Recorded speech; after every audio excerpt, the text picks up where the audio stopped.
Hi, I'm Elaine Hunt, and this is our family friend Erin, and she will be talking to us about how she was diagnosed with cancer last year. So Erin, what did it feel like to lose your hair? It was scary because I was losing it because I was getting chemotherapy, and I was sad. I cried when it fell out, even though I was ready for it to happen, and it makes you feel like you stand out a little bit, like people are looking at you more, even if you have a wig. So it makes you a little bit uncomfortable, but you're happy that it's happening because it means that your drugs are working properly and killing all the bad cancer cells.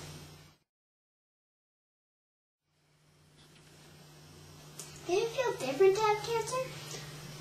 It didn't. I still felt like the same person, but I was really, really scared.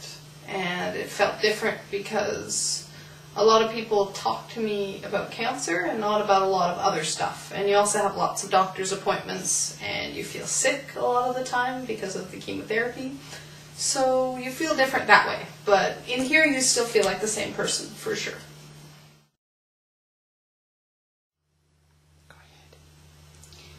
Was it hard to go through chemo?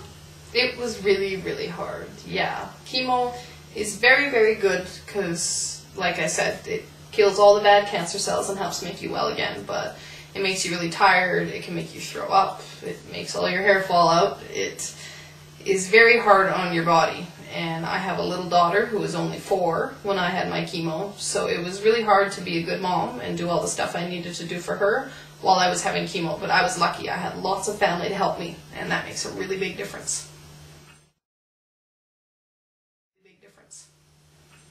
Do people treat you differently when you have cancer? Yeah, I think they do a lot of the time. Like when I had cancer and was going through all of my treatment, that's all people want to talk to you about because they're scared for you. Most people haven't really gone through it themselves, so they have a lot of questions. And they're surprised a lot because you feel sick inside a lot, but a lot of the time you look really normal. So people will see that and they'll have a lot of questions because of that, because they think that you should be like lying in bed the whole time when you're getting treatment, and that's not quite how it is. So I think people treat you differently that way because they have questions but they're scared to ask them sometimes, and that's why interviews like this are really good, so that people can have answers and not be scared.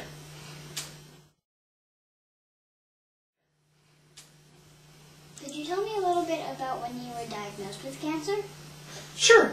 I had a bunch of tests because something was a little bit off, and I was really nervous even after those tests. I think in my gut I knew that something wasn't good. And then I got called into my doctor's office, and he told me and my husband that I had been diagnosed with cancer and that I would have to get treatment and do a bunch of stuff to make me better. And I was really frightened. I was only 31, which is pretty young. I know it seems old to you, but it's young to get cancer. So I was scared and I was sad and I was kind of angry that that had happened to me. But I was also confident that there was a lot we could do because we're very lucky to live where we do, and there are tons of medicines and tons of different techniques they can use to help you get better.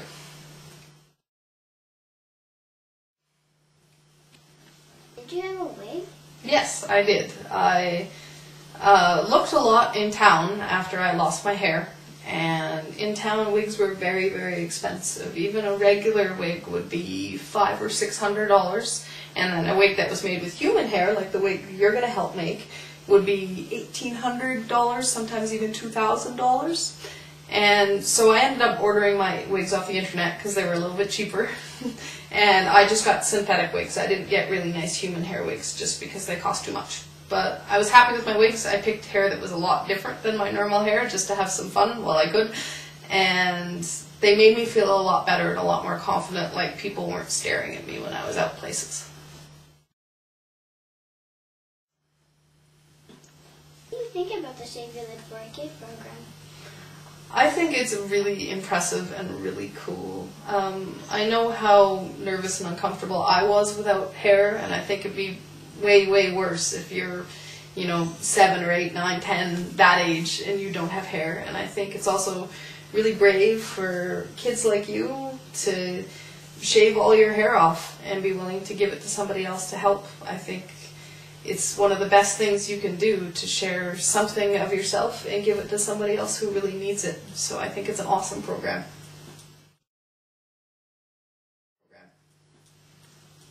What would you want kids to know about cancer? I would want kids to know that they shouldn't be scared of people going through cancer. They shouldn't be too scared about getting it, because it doesn't happen very often at all. But when it does, most of the time there's a lot of stuff that they can do. And I think the most important thing for kids to know is that someone who's going through cancer and going through all the treatment needs lots of love and lots of support, and for people to not be scared, to still give them hugs and to be close to them and do all of those things. Because if you do all of that for somebody, you're helping them get better. And helping them get better is really, really important.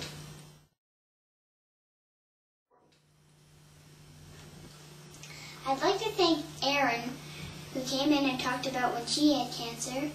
And I would also like to thank Shave Your Head for a Kid for showing me that I could shave my head for cancer. And I would like to thank the people who pledged me.